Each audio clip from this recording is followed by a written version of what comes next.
Welcome to Third Fridays, the monthly legal talk show from Lois LLC featuring attorney Christian Cison. This is the original forum in which real attorneys discuss workers' compensation issues, share their opinions, and engage in colorful conversations. This show showcases diverse perspectives of attorneys handling workers' comp cases, including case law trends, practical litigation strategies, and hot topics. Here's your host, Christian Cison. Hi, everybody, and welcome to the February 2022 edition of the Third Fridays podcast. I'm super excited to record this one. One, because I have two guests. Typically, it's one attorney that I go back and forth with, and I think the numbers spike up when I have more than one guest. I'm worried that maybe just my loyal listeners like other people and their voices over mine. So it actually starts making me run the wheels and get as many people on so that they can hear other people's talents. And I just sit there hoping to show how far we've come, really, from a talent perspective and from where the law has advanced for us to use it for our clients. So without further ado, I welcome back Addison O'Donnell to another appearance on the Third Fridays podcast. Welcome, Addison. What a shameless plug. I'm happy to be here. And for the first time, Cory Benavides. Welcome to the show, Cory. Thanks, Christian, and there's nothing wrong with your voice. Oh, there we go. It's almost like I'm interviewing an attorney. And they say, "Oh, I listened to your podcast," and I was like, "Okay, already into the point in the yes column, right?" You've already made it, Cory. You've made it to the firm. You've made it to the podcast, really. But thank you. The compliments never go unnoticed. I was told I do well in interviews, so right. So we're here today to talk about really what we believe to be a changing of the guard in New Jersey workers' compensation. So I think before we get into the nuts and bolts of the case we're talking about and the decision we're talking about, let's talk about how we got here. Cory, what is the topic of interest that our listeners are really going to dive into with respect to the decision in Wootrich versus Joel Lynn Enterprise? That's going to be medical provider applications, everyone's favorite stepchild. It is a case typically in New Jersey where a medical provider will render treatment, they'll be dissatisfied with whatever was paid for the bill, and then they file an application to have that reviewed and hopefully get at least a little more money out of us. Specifically, we're going to be looking at jurisdiction. One of the bigger problems in our system right now is that no one really knew where to come down on these cases. There was a lot of parity throughout the courts and jurisdictions. And I think the case that we're going to talk about later actually gives us a little bit more of a through line argument that we could use to render that issue no longer a problem. So it at least gives us some footing to make a substantial argument as to why a case, which every time I've had to deal with, has been a New York workers' compensation case where the claimant in New York would come to New Jersey for treatment. Sometimes they're a resident. Most of the time they're a resident in New Jersey. And then that provider would be dissatisfied with what was paid because it's paid according to the New York fee schedule, which we don't have in New Jersey. We have what's called usual and customary, and I don't know if I want to call it fair, but right, like usual, customary, and laughable. Yeah, that's more like it. It's. I mean, some of the prices can be like 30 to 1. It's pretty crazy. So you see the benefit they have to filing that medical provider in New Jersey, as opposed to doing it correctly with an active workers' compensation case in New York, for which they were paid. So when we are bringing these cases to a judge live for the first time, we've already filed our motion to dismiss based on lack of jurisdiction. And there we're looking at these 6 factors that will bring a headache to even the most calm and level-headed people. The judges are looking for the place of the injury, basically subject matter jurisdiction issues. Almost 90% of the time they're in New York. So we're looking at the place of the injury, the place of the formation of the contract, which we'll talk about later, Addison. Where the employer... You're talking about the employment contract. Yes, the employment contract. So where the employer is located and where the business is carried out, where the industry is located, little international shoe for everybody. I was going to, people that are listening to this that have recently graduated law school, or maybe just are legal nerds like the three of us, you start to bring back that civil procedure professor that harped on minimum contacts. Richard Freer. Oh, you're just going to name drop your guy. That's my guy. Love him. That's your guy. Still follow. The other two factors are employees' residency and, whether or not there was an adoption of jurisdiction by contract, which is almost never an issue.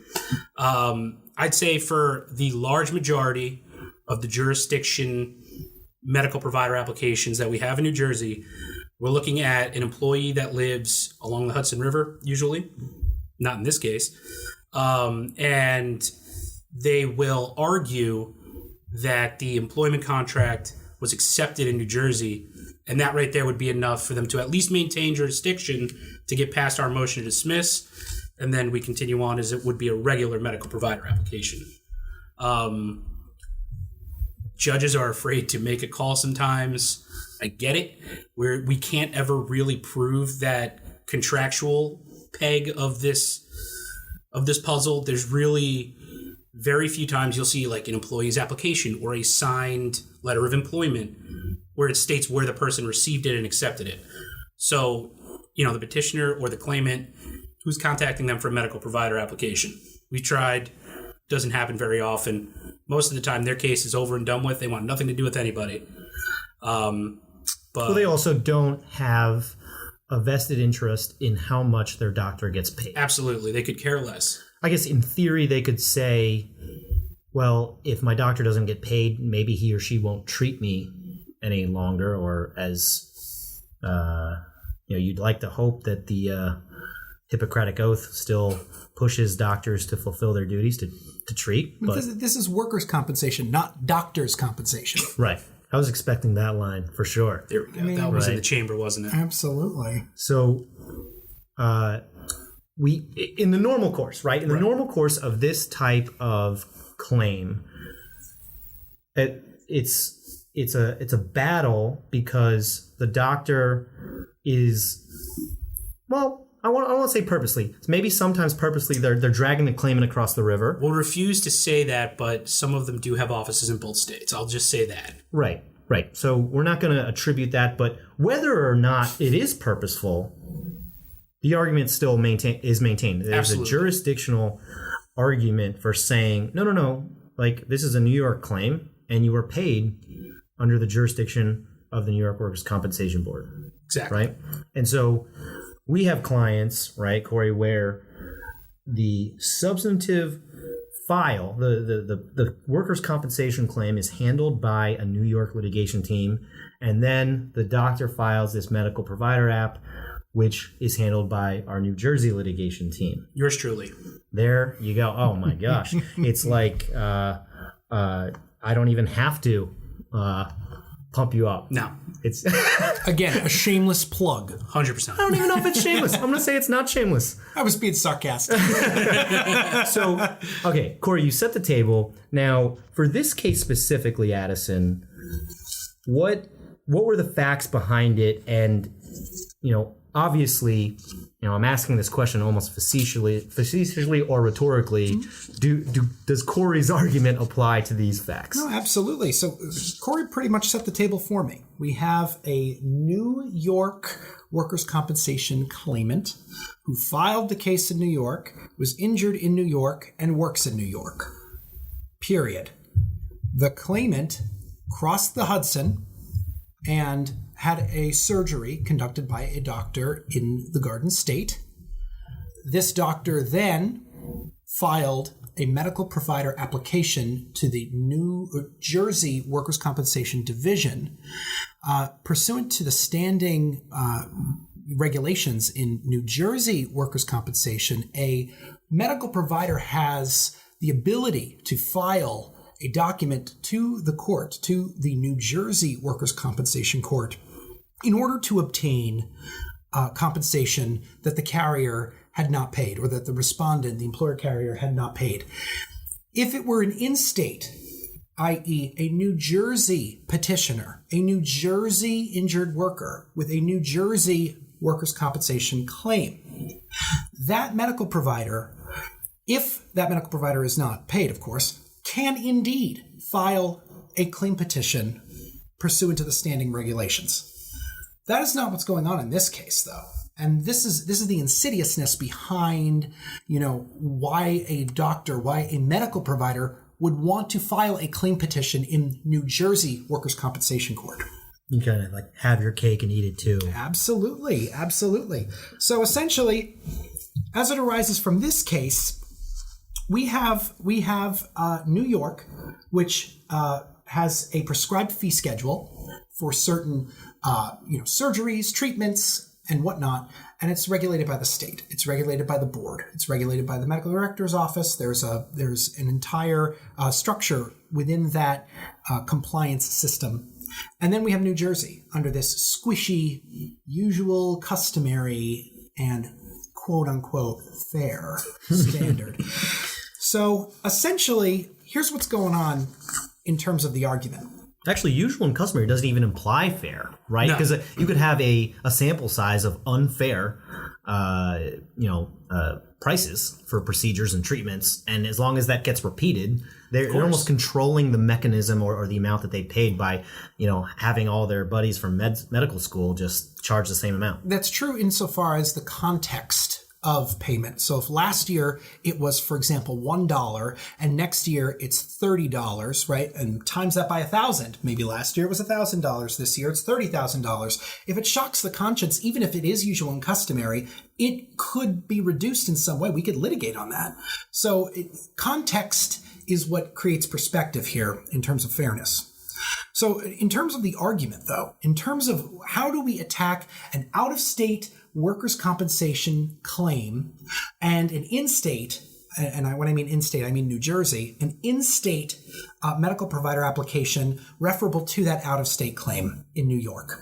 Well, it goes two ways. Jurisdiction cannot be created where it does not exist, and there is no conflict or choice of law because New York is the proper jurisdiction. So when we look at this apparatus, when we see that a doctor could go to New York, should go to New York, that New York has a pick tray of options for this doctor to obtain a fee schedule check for the operation, surgery, treatment that doctor had performed in New Jersey, but chooses not to do it and goes to New Jersey, the New Jersey Workers' Compensation Court for payment, there is something very sneaky, and I use the word insidious. There's something very odd about it. So I want to explore this argument. I want to explore about jurisdiction and conflict and choice of law. I guess the idea, too, is, when you mentioned conflict of law, choice of law, the fact that the New York workers' compensation claim is open means that there is a mechanism for how a doctor is paid. And there are often times, I hope it's not often enough, and I hope it's not with our clients, that a doctor will send a bill to a carrier for treatment provided. And it may be over the amount that the fee schedule permits. And just like anything else, there are probably times where a carrier will just pay the bill because of any number of reasons. It's high volume. Right? Yeah. Exactly. And if they don't, there is now a mechanism within the New York workers' compensation claim for the provider to request more money, right? Addison, you know that a lot of doctors are parties of interest in the New York workers' compensation claim. Some of them receive hearing notices. They definitely receive copies of decisions. Absolutely. We've seen them even file objections to proposed decisions, finding disputed bills in the carrier's favor. And so what you're talking about, this insidiousness of going through with the process in New York and then saying, oh, wait a minute, but I get more money if it's a New Jersey claim. Let me file through the Workers' Compensation Division, which I love. I love the name, the Workers' Compensation Division. It's intimidating. The division, yeah. Right. So how does that factor into your I don't say understanding, but I guess your theory of how choice of law or conflict of law is apparent here?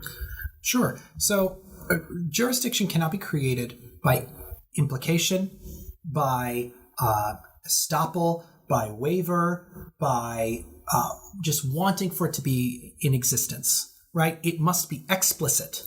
And workers' compensation is a forum of limited jurisdiction. A workers' compensation judge cannot sign a divorce order. That's in New York and New Jersey. A workers' compensation judge cannot declare me bankrupt.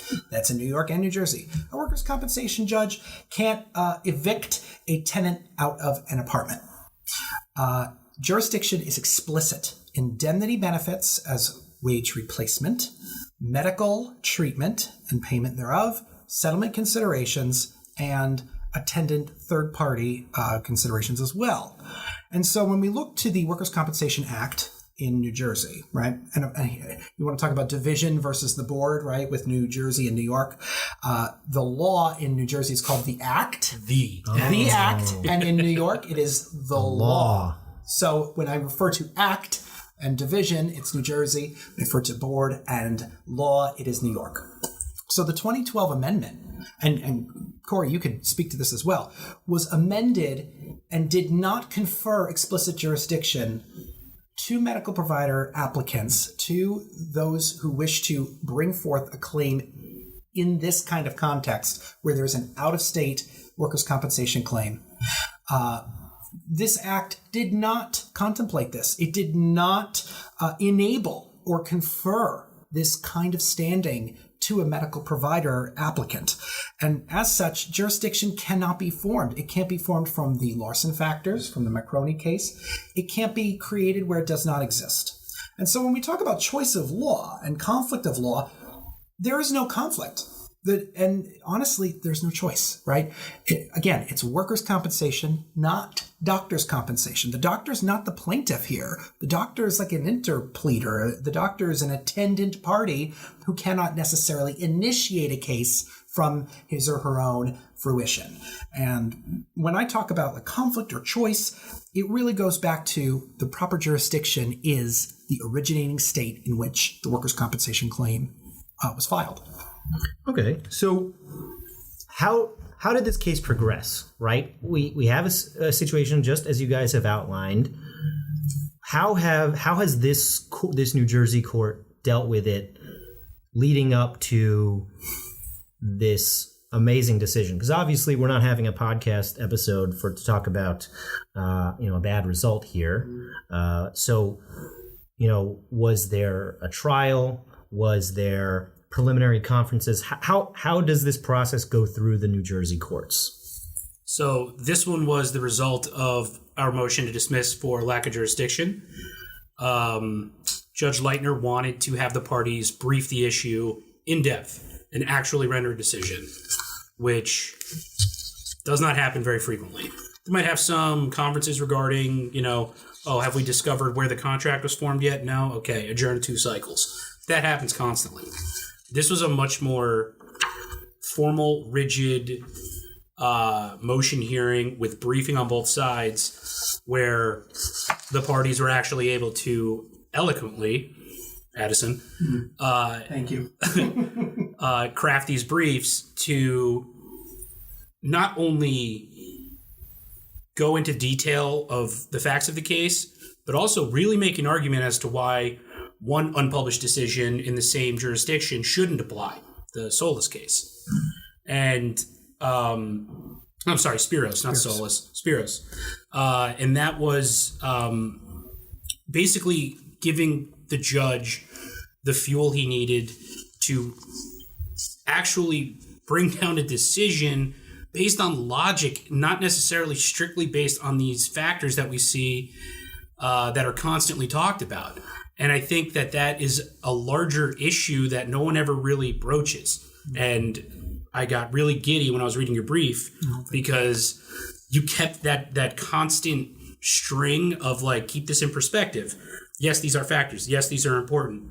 But the overarching issue here is that we're essentially creating jurisdiction. I know you love that sentence on page 2, right? The arguments were particularly well researched. Comprehensive and persuasive. It's just, like a little pat on the back. Yeah, what a feather in my cap. Speaking to the Larson factors and jurisdiction, Cory, I love how medical provider applicants hang their proverbial hat on the fact that the petitioner, that the injured worker, I should say the claimant really, because it would be an out-of-state claimant, that a claimant, we're told, of his or her hiring in New Jersey, lived in New Jersey, had a work-related accident in New York, and filed in New York. I love, in that kind of scenario, I love when medical provider applicants say, yes, but the claimant was hired in New Jersey, therefore New Jersey is the proper jurisdiction. Concluding otherwise, concluding in that way, despite whatever, yields absurd results. Imagine going on a road trip and you're in Wyoming and you receive an email from a prospective employer, and from your reading of the email in Wyoming, your employer located in New Jersey, and your future work accident in New York, you then go to the Wyoming court and say, I'm filing a Wyoming workers' compensation court because I read the email in Cheyenne. It yields bizarre and unpredictable outcomes. Here's my IP address from I know the pinged location of my phone. It's ridiculous. I mean, have the injured worker accepted the job on vacation in Hawaii, while militarily deployed in Kuwait, waiting for a layover flight in Tokyo, you would create jurisdiction by inclination just based on where the information was ascertained of employment. That's ridiculous, right? And so relying on these, on that, and hanging one's hat on that kind of analysis is really weak, because speaking words of acceptance over the phone or pressing OK on an email, depending on where you were, cannot provide substantial contacts with the forum. Exactly. It's impossible. And I feel like that was largely ignored. And rather than kind of hone in on that issue, those two factors we talked about are the only, like those two Larson factors, the residency factor and the contract factor, are the probably the biggest in terms of a judge dismissing our case or allowing it to progress and lead to a settlement ultimately. And it's inapposite because, and I know why they're doing it, and I'm not gonna pretend I don't know why. If a New Jersey resident worked in New York and was contracted for the job in New Jersey, then the state of New Jersey might have a substantial interest in a New Jersey workers' compensation claim. Right? It sort of makes sense.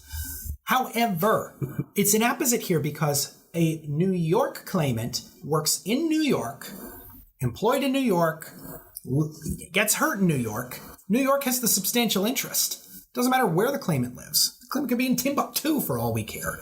It actually, it's laughable because they're using reverse logic here in order to justify a doctor to have standing referable to an out-of-state claim when that doctor wouldn't have standing anyway.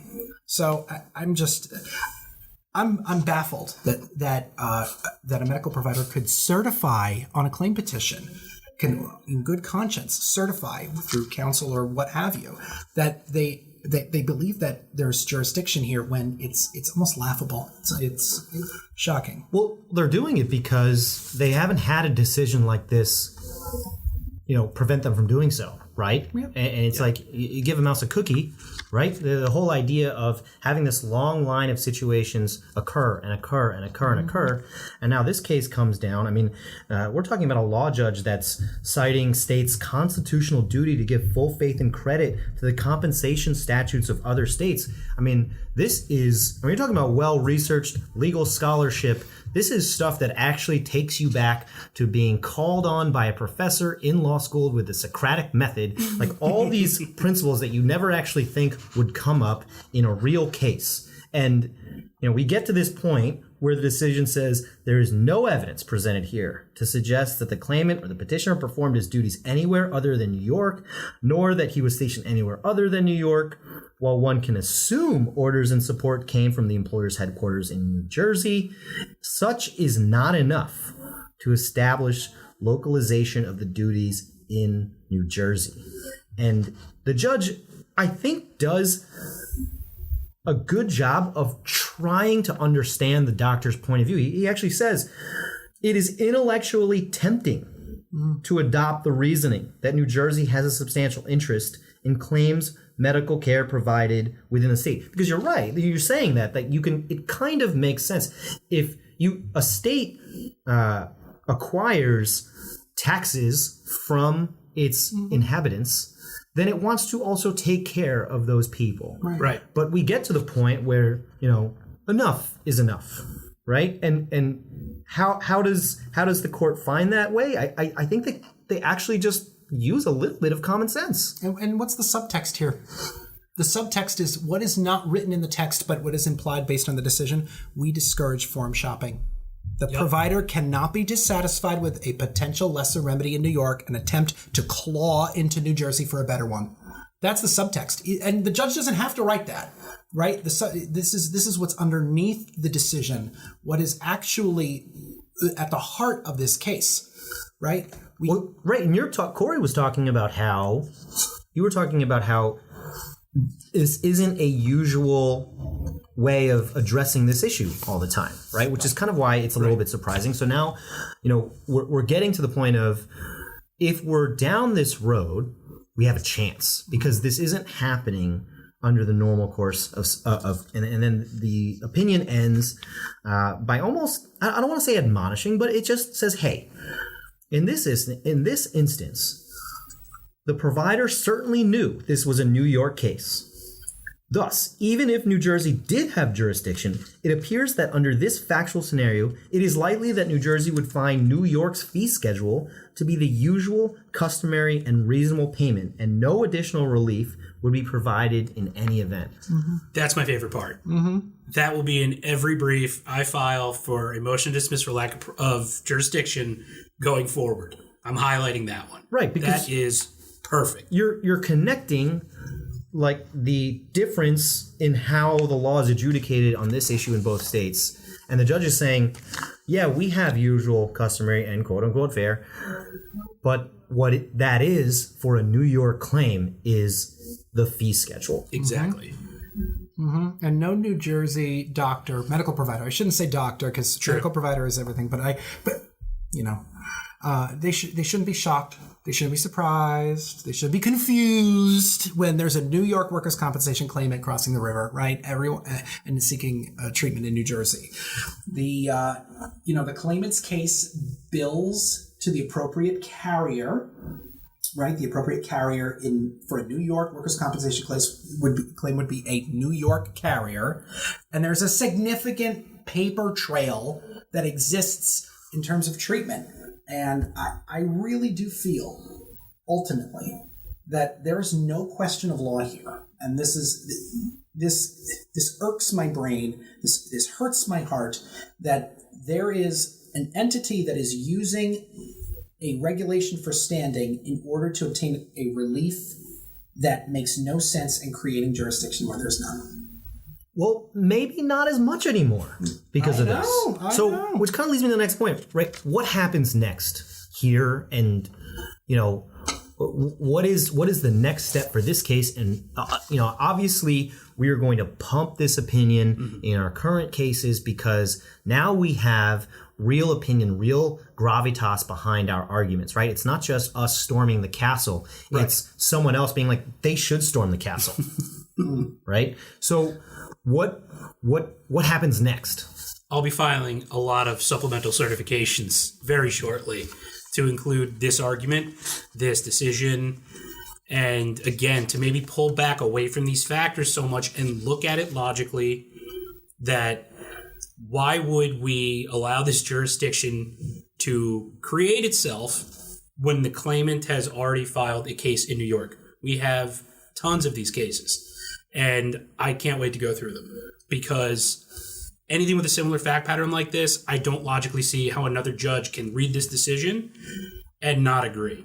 It seems too logical for me. Right. They would have to depart from a colleague's analysis of this, which is, sometimes we look at decisions, even ones that are in our favor, and say, like, a good claimant's attorney, a good petitioner's attorney could probably refute this on appeal. Right. I think this is I go so far to say, I wouldn't go so far to say it's ironclad, but it's very regimented. It's very supportive, using, legal principle, actual cases, and distinguishing between certain fact patterns and the laws of two distinct states. Exactly. And I think those are the points we need to hammer.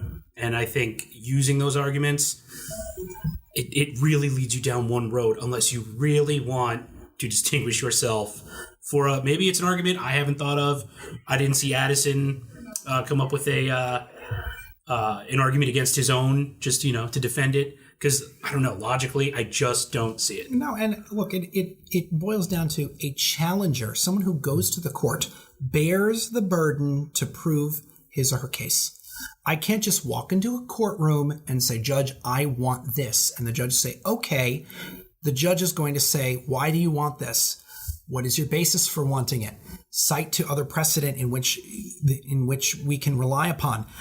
It doesn't necessarily, in my mind, matter if there are published or unpublished decisions on this, right? Because anytime someone puts pen to paper, whether it's published or not, there is a logic. There are someone's substantial rights. The people, the parties, the litigants put into the papers, into the arguments in the underlying decision that has yet to be written in a theoretical case, their hearts, souls, and minds into the arguments here. And then the judge may or may not, could or could not publish with some precedential power, some binding power. I think the Honorable Judge Leitner did a fabulous job. I think the judge did a great job because the North Star here is that jurisdiction cannot be inferred, implied, suggested. It must be explicit. And I'm very much looking forward to seeing Cory's forthcoming motion decisions. Me too. All right. Final thoughts, guys? Or that was kind of a nice bow wrapping that we just did. But did you guys have any final thoughts before we close up shop today? Yes, Addison, thank you for your hard work. You've made my work a little easier. Anytime. Well, for Addison O'Donnell and Cory Benavides, my name is Christian Cison, reminding you to defend from day one.